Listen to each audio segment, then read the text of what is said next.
shoal of mackerel has discovered a swarm of krill, the small crustaceans that feed on the ocean's floating microscopic plants.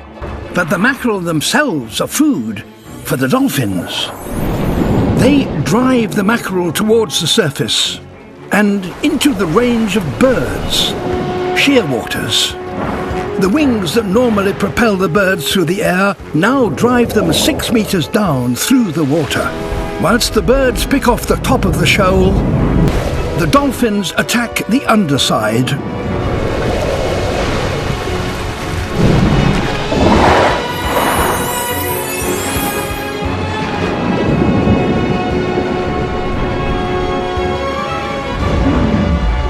After 20 minutes of feasting, the predators from both the sea and the air have had their fill.